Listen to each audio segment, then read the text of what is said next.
As we commemorate human rights, Special Assignment looks at the issue of gender rights within traditional communities.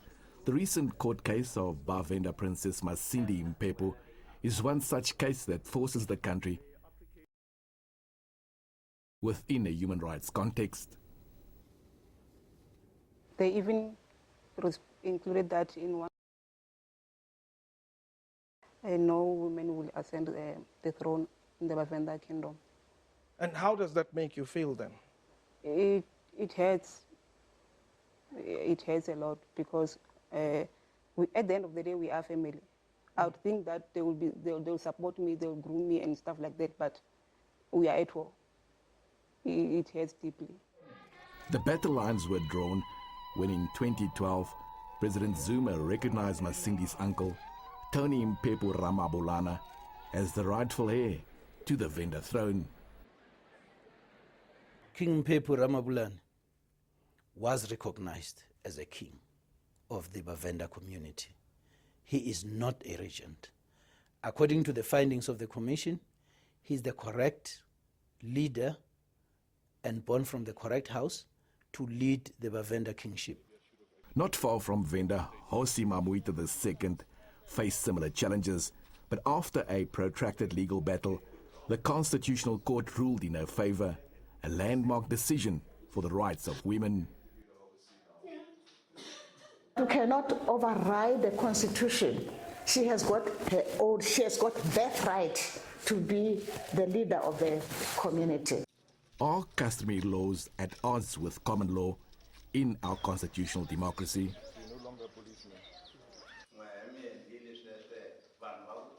Gender activists say these laws hinders women's development, progress and dignity. It's patriarchal traditions that privileges males above females or primogeniture that Hosi Nwamitwa fought hard to change.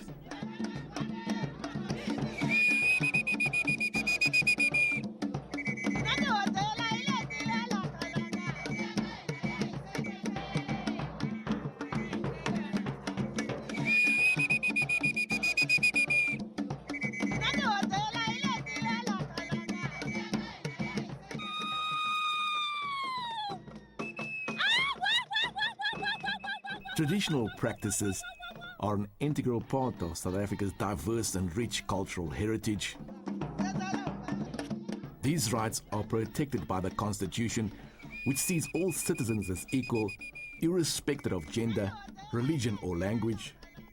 So how then do we resolve issues of gender rights, which often differ with customary law as practiced in traditional communities when disputes arise? You have to look at what is the custom and customary law of these people. What is the Constitution saying in terms of the equality? Because the law says, the Framework Act, which informs the Commission, says all those cases that came into being after 27 of April 1994, you have to apply the Constitution as it is. So if a person comes and say, I was disadvantaged on the basis of gender, you'll have to look at what the Constitution says. And what the custom and customary law of that community says. In Hosi Nwamitwa's community, it was forbidden for a female to rule her people. This had always been the prerogative of the male primogeniture.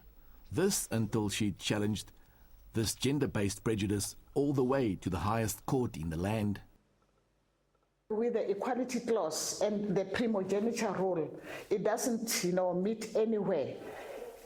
Anything that a custom that is there, any law that is there, and if it cannot supersede the Constitution, that's why when I went to the Constitutional Court, they said, no. We see the primogeniture rule, which favors men to take over, but as of today's Constitution, you are equal to any other person. That's how the Constitutional Court ruled in my favor. To say it's my birthright.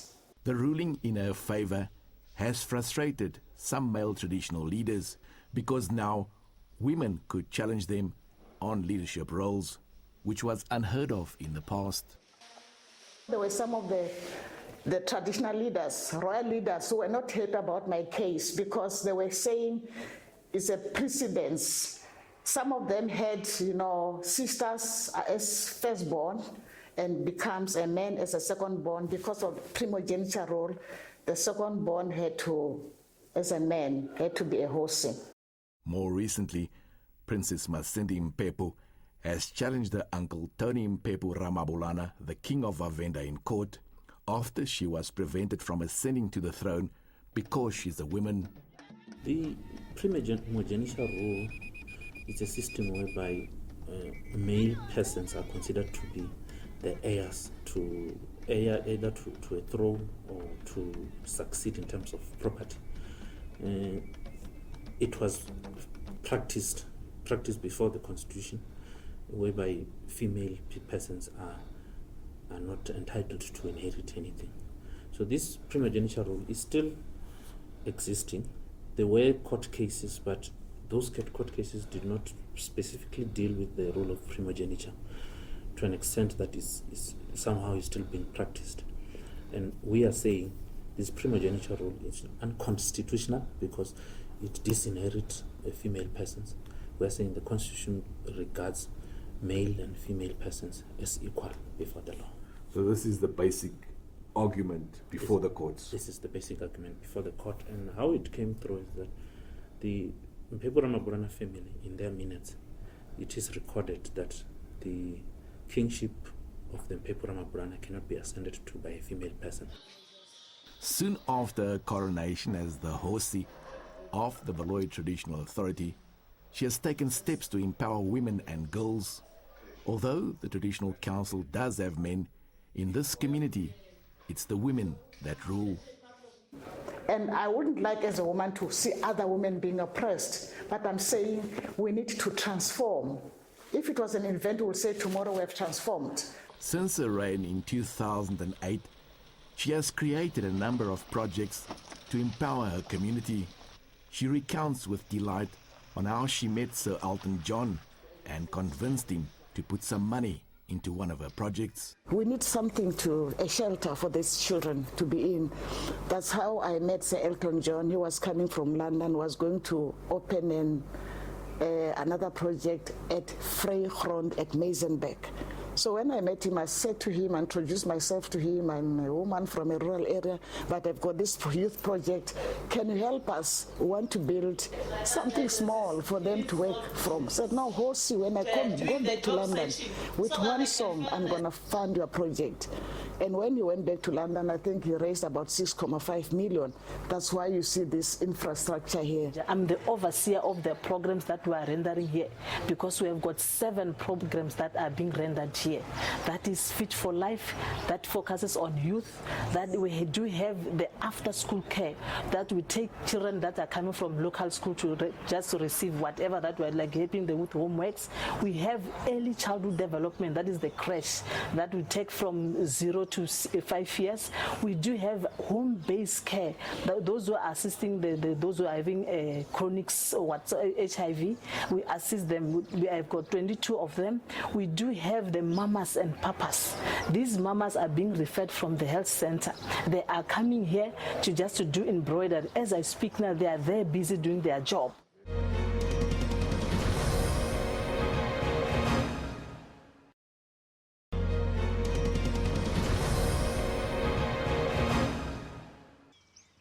Nwamitwa is a few kilometers outside Tzaneen in the Limpopo province.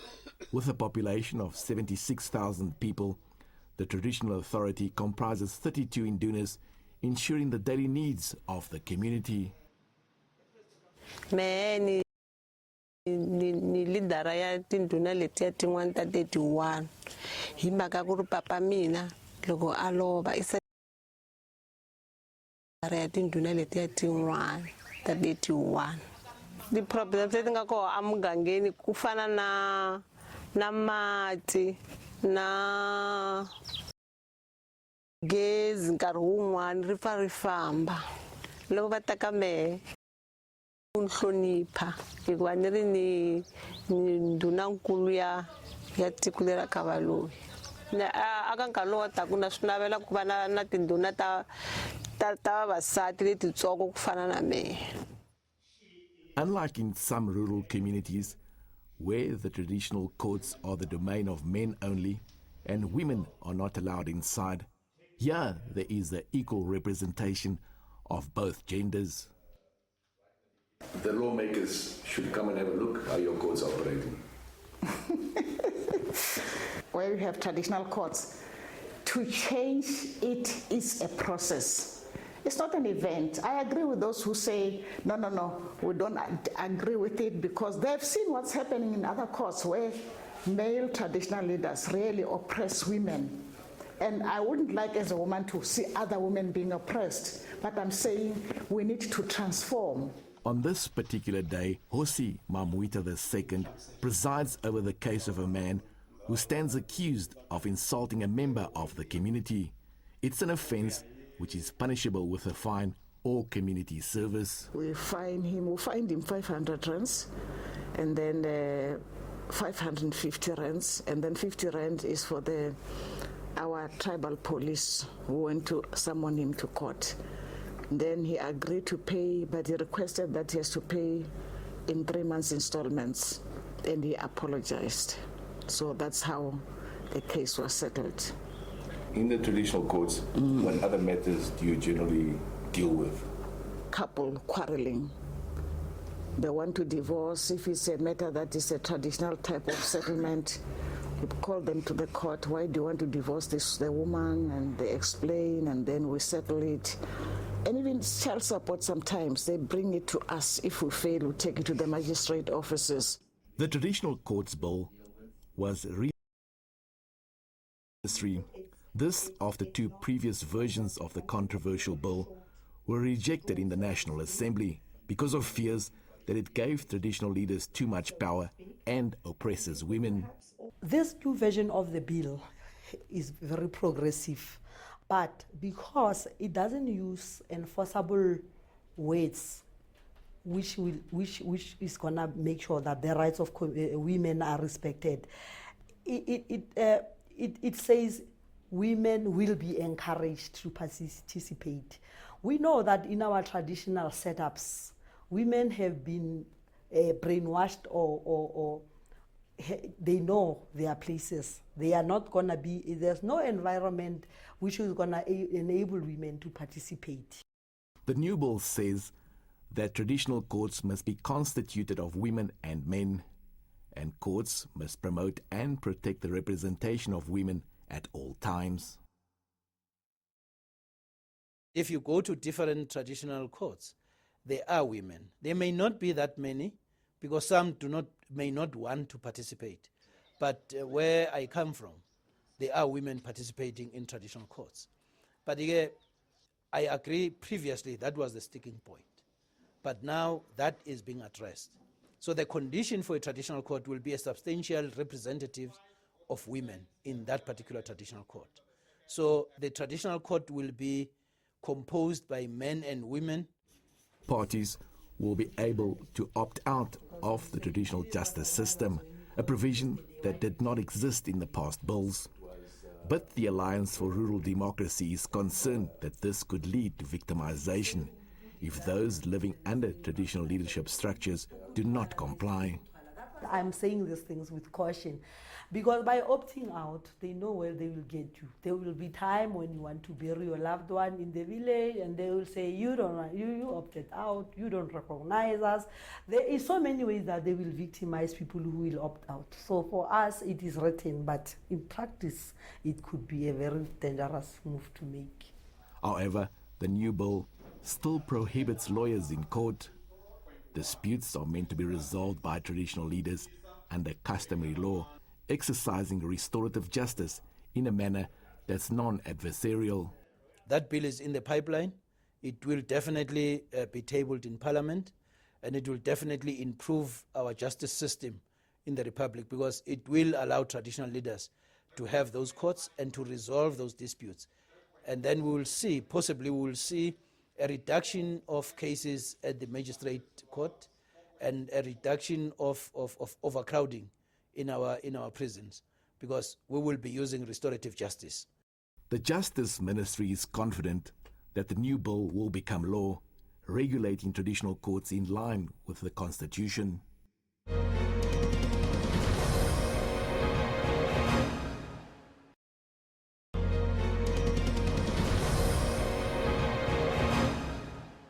Princess Masindi Mpepo's court battle to ascend to the throne of the Venda nation has had lawyers and the judiciary grappling with issues of customary law which affect 17 million South Africans living in rural areas and their rights under a constitutional democracy. According to this cultural expert in Venda, it's not custom for women to reign. In my thesis, PhD thesis, I've indicated that because Mpepo Tony is the Induna of Dimanyika, who is the father of Masindi. The chief was supposed to be Masindi. But during then, women were not allowed to hold any position as a senior traditional leader. Up to now, we don't have any woman in the position. The Indumi plays an advisory role to the king and may not succeed him in the event that he dies. Ndumi cannot ascend the throne for simple reason that if he has got the ambitions to become a king, then he can easily assassinate the king, because this is the person who has got easy access to the king. But in many instances, when the king dies, like what happened in Dimbanyika's case, Ndumi can take care of the throne until such time that the family decides to enthrone a new king or a new queen. Tony Mpepo Ramabulana has ruled Venda since his half-brother King Dimbanyika died in a car accident in 1997. At the time, Masindi was too young to reign. At first, this was really hard for me because when growing up, I didn't know that later on I would have to ascend the throne. But when I learned of it, when I was approached, I said I'm going for it. With the support I'm getting, I feel confident, strong, and I won't give up. Customarily, it's the royal family that appoints a successor after consulting with other members. How do you see this being resolved? Which way do you feel it's going to go? According to me, Frank, is that if Masindi has the backup of the Womakadzi and the Makotsimunene and Vavenda, the matter can come differently. But if she doesn't have the backup of those things, the court cannot decide to say they want her to be the king of the Bavenda. However, the family in Masindi's camp say they were never consulted, which makes the process irregular. We wanted to find out from ordinary people in Venda about their thoughts on the kingship battles that has divided the royal family and created uncertainty amongst residents. There's a lady called Masindi Mpepo Ramabulana. I think she's the right heir of the kingship of Venda Nation. She can't be a queen because previously in Venda Nation, they were almost male kings only.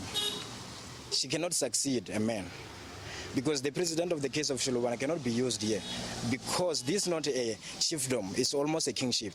And then Tony is the rightful person to be a king. She deserves to be given the throne. This is the issue of gender issues that which are taking place within the region, the issue of patriarchy which is coming in, which does not allow a woman to take over as a leader of the society. If she wins, there will be a problem because there is a saying in Venda which says that what does it mean? If they are being led by a woman, they are going to fall, all of them. In 2010, the Nhlapo Commission established that Venda had a kingship from the lineage of Patrick Mpepo, the president of Venda in the former homeland. The rightful heir was expected to be announced at a later stage.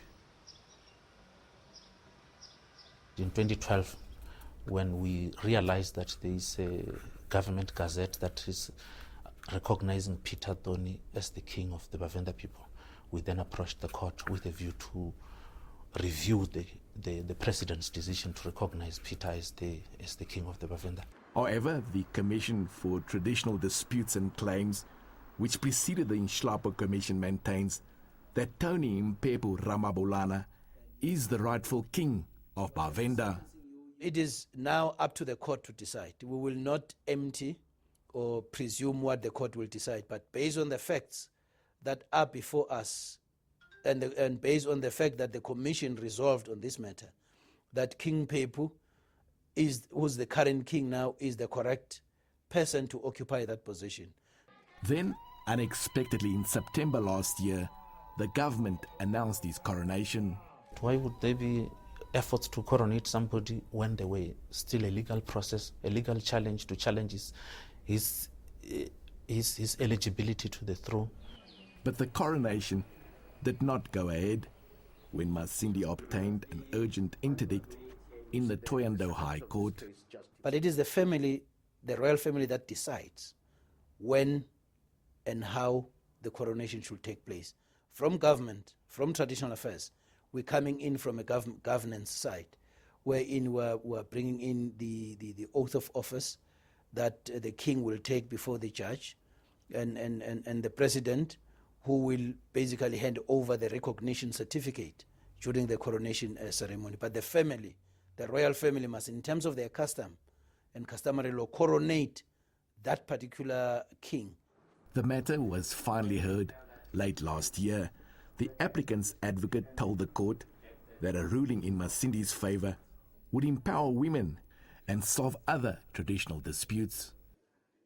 It was on that basis of the inequality that was displayed by the family, and on the basis that the commission has completed its work, that we thought that the right process would be a court process. But the judge was not convinced that the issue of male primogeniture was central to the case, because women do assume positions of traditional leadership in Venda. He dismissed the matter. We are very happy that finally the matter, which was pending since 2012, has been finalized today, and it has been finalized in our favor. We have always said, we have always stated that the kingship of Bavenda will be decided by the family. Even if the dispute is referred to court, the central issue will be as to whether the family, what is it that they decided. It came as a blow, but in our view, it's a very minor blow, because in any event, even if Masindi had won her case, the other side was, I believe they were going to appeal, and ourselves too, we are appealing to the Supreme Court of Appeal, and from there to the Constitutional Court. This matter is still going to go very far.